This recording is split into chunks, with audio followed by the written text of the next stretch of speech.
Hey everybody, it's Rob with Cherry City Guns and Ammo, and today we're shooting the Canik Mete SFX.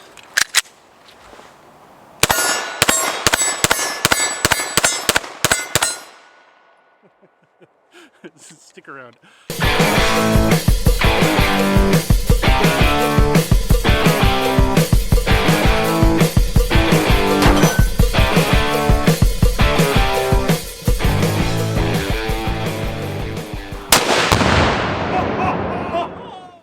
Alright, here we are at the tabletop. This is going to be a real unboxing. I have, of course, taken this out of the box, but I have not fired this gun yet. The intro that you just saw actually got shot later on, and through the magic of editing, it looks like we shot it first. But I have not put a single round through this gun yet. I have dry fired it. I've played around with it, but I haven't shot it yet. So I wanted you to be here for the actual unboxing and an actual tabletop look before we go and start shooting it. So, as you can see, it comes in a really nice hard case. You open it up, you've got a divider here, you've got a bunch of different paperwork, you've got a really nice glossy user manual with lots of illustrations. It's a really good user manual.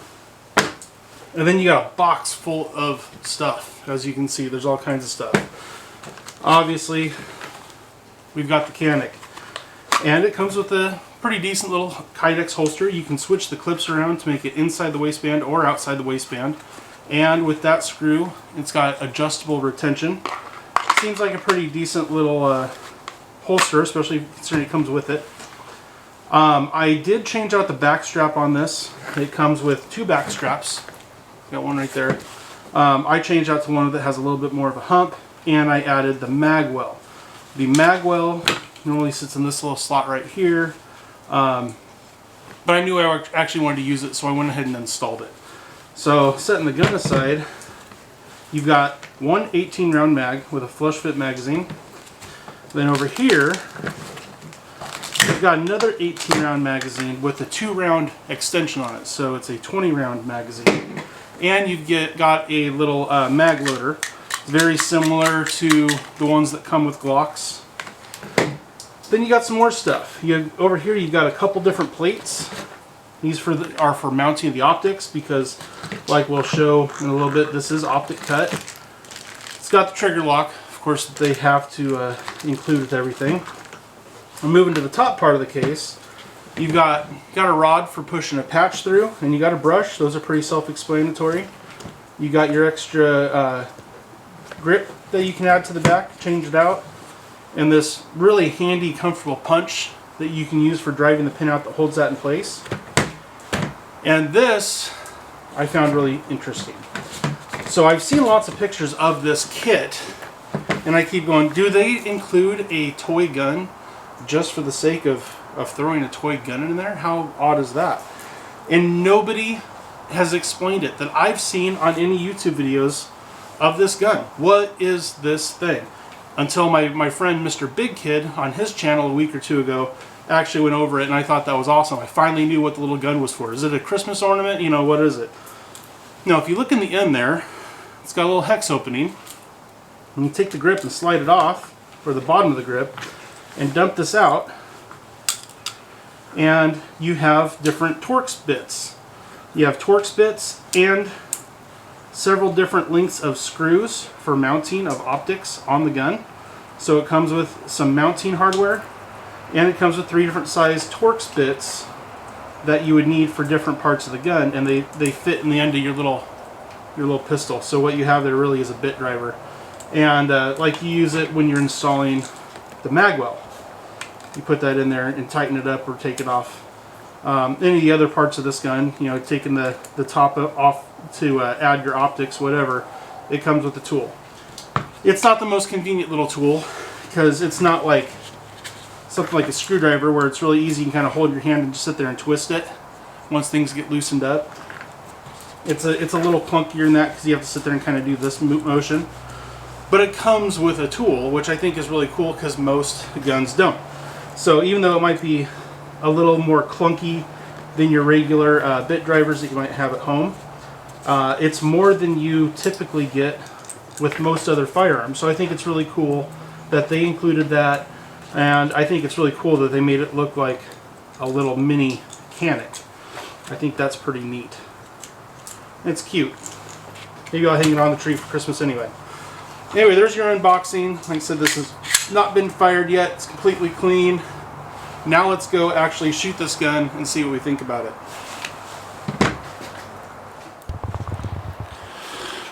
Alright, here we go. Like I said before, these are going to be our very first shots with the Canik Mete SFX. I have not put a single round through this gun, so you are going to get my 100% unbiased initial reaction. So let's just see here. Let's start off with the silhouette, kind of like always.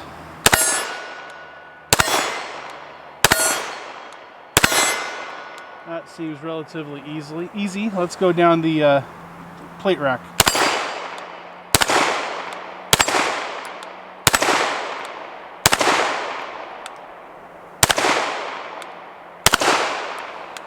Alright, for that little guy, I had to do kind of a 6 o'clock hold. You know, with every gun, you got to kind of figure out where they're hitting. Let's go for the old hostage popper there.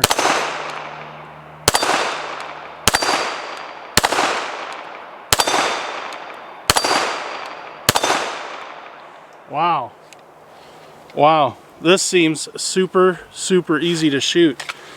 I dig it. Had to kind of figure out where to hold. I kind of was doing a little bit of a combat sight, so I was covering that small plate with the front sight and shooting over it, so I held right at the base of it and hit. And that's what I did for the hostage popper, and I think we figured out exactly where to hold with this thing, but so far I'm really impressed. The trigger feels really good after the initial shot. I'm going to get the trigger scale and show you the interesting thing I found with the trigger during dry fire. It's much less noticeable on follow-up shots when you're actually shooting regular rounds. So I'm going to grab the trigger scale and I'll show you that, and I'll show you a few other things interesting about this gun. We'll be right back. Alright, so first I want to be super clear. I'm not saying anything bad about the trigger whatsoever. I actually really like the trigger. There's just one little thing on the initial shot that is different than what I'm used to. So we'll just go ahead and show clear, and we've got no mag in there. This is safe. So it almost has like a 3-stage trigger on the initial shot. And I'm going to show you what I mean.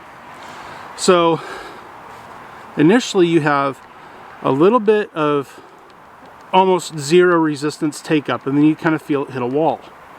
And once you hit that little wall, you think, okay, now it's going to go off. Well, then it moves a little further, and if you're going real slow and easy, you kind of feel it go ee, and then you hit another wall. So there's your second wall. Once you're on that second wall and you stop and pause on it, it takes very little pressure and it makes a very nice crisp break. Now, you can kind of go right past that first wall and go all the way back to that back wall if you can make yourself ignore that, and it's not terribly bad. Like I said, it's actually pretty light. It just has a weird feeling going, okay, there's my take up, oh wait, no, there's my take up, and then the break. What's really awesome, this has probably the best reset that I have felt in a factory gun. So there's the hammer, or I mean the trigger's still all the way back, you cock it like you just fired, and then you go to let off and watch for it very closely. And I have to be careful not to overshoot this, because I actually overshoot it when I'm trying to check it out. That's it right there. That's it. Watch, I'm going to get really close here. Watch the amount that the trigger actually moves. And actually I overshot it there. So let's see if I can do it slightly more controlled.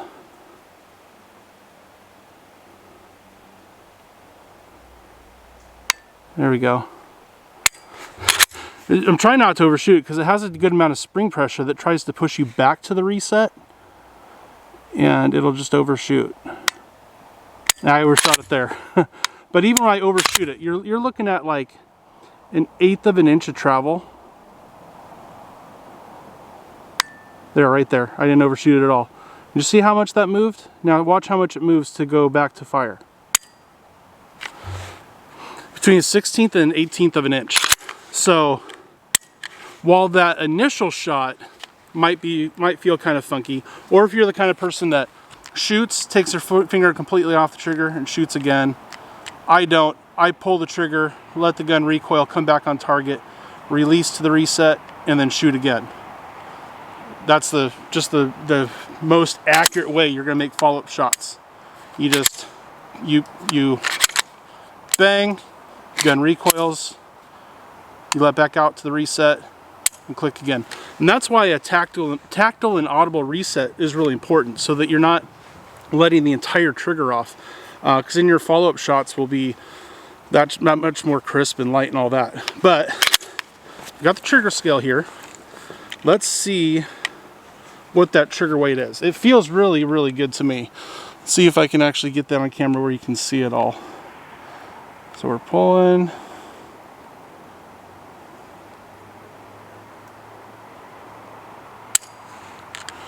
That's 4 1/4 pounds. Let's go for a 3-shot average here. So 4 1/4, which actually is surprising me. It feels better than that, to be honest with you.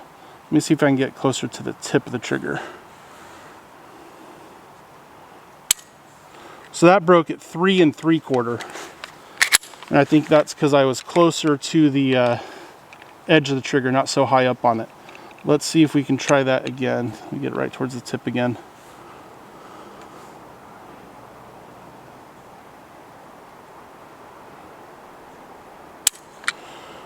So that is, I don't know if it'll focus in there, just under 4 pounds, a little bit beyond 3 3/4 pounds.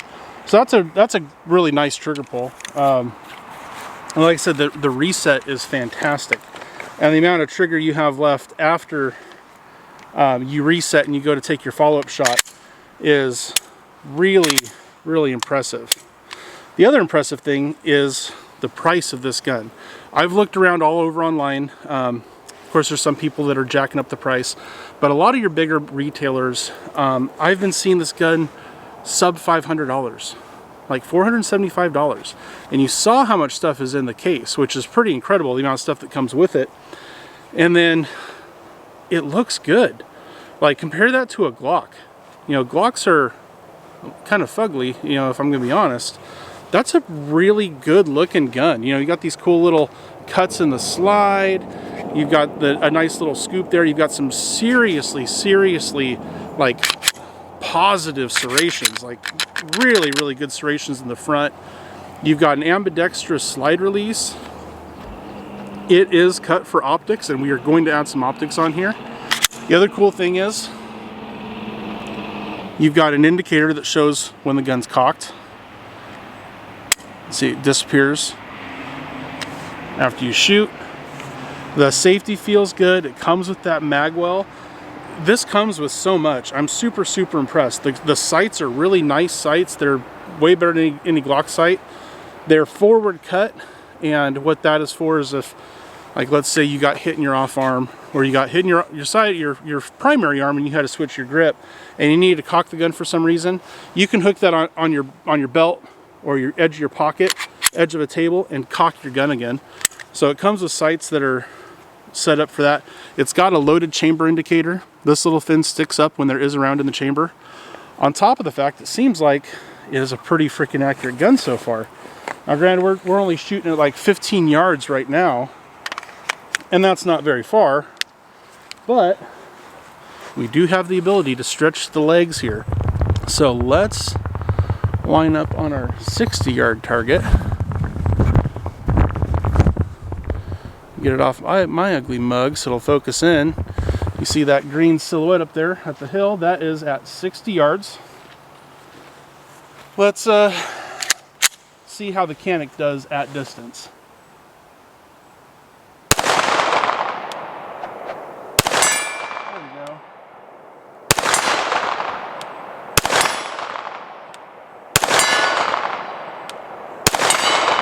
That actually almost seems too easy.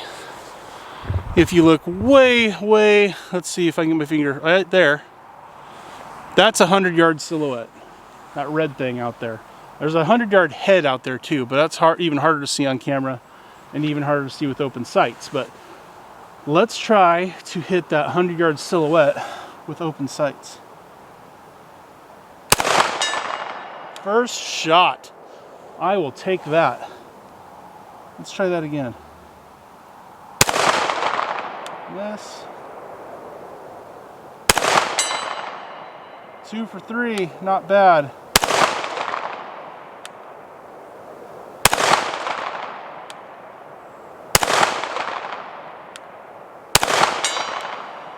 So that's what, 3 for 5 or 6 or something. With open sights, I am not complaining on a 100-yard silhouette. So far, I'm really impressed. Let's hit our Scoops TV plate up here.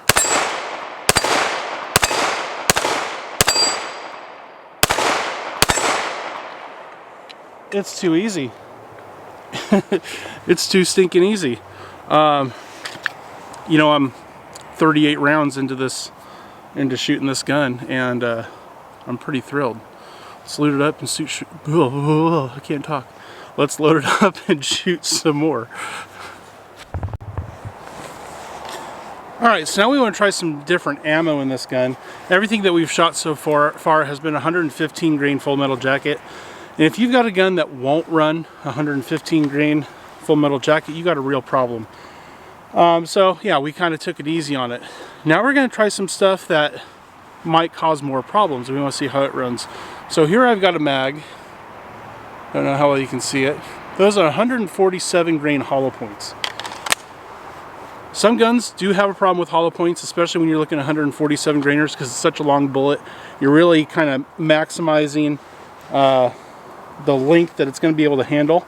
So I want to see, is the Canik going to be able to handle 147 grain hollow points, considering they are my favorite load to shoot out of pretty much any 9mm.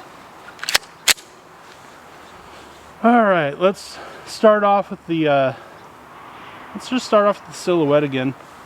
As you change bullet weights and all that, and you're changing loads, it can affect your point of impact, so we might have to kind of relearn our point of impact here. Let's hit the hostage popper. Oh.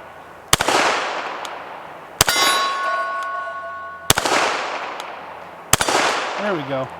Alright, so instead of the 6 o'clock hole, it seems like we need to hold right in the middle of it. There we go.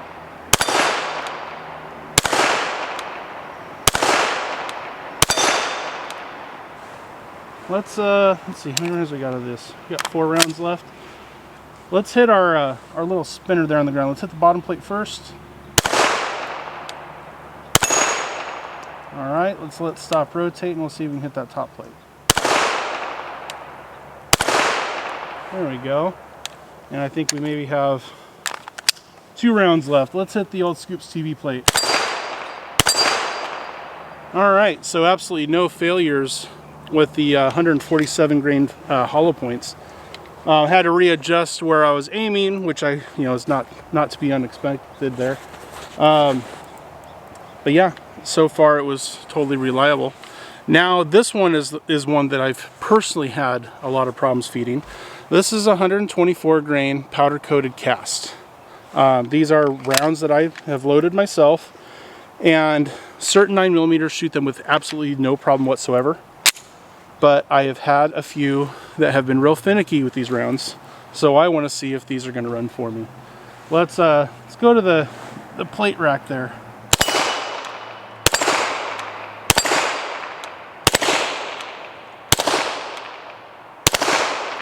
Not bad. We haven't hit our bowling pins yet. Let's hit our bowling pins.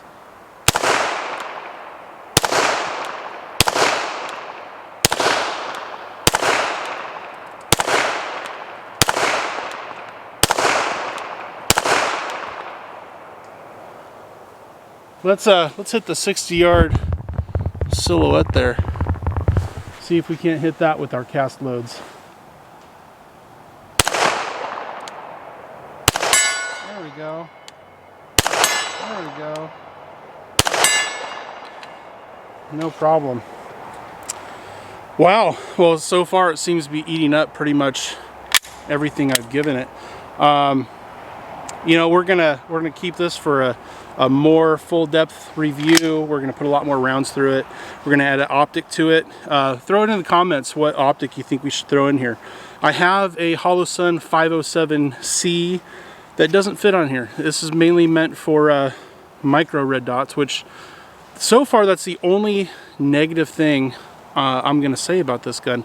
I think it's really weird that, I mean, this is a big gun. You know, it holds 18 rounds in a flush fit magazine, and it's made for a micro red dot. So I've thought about going to the 407K, something like that.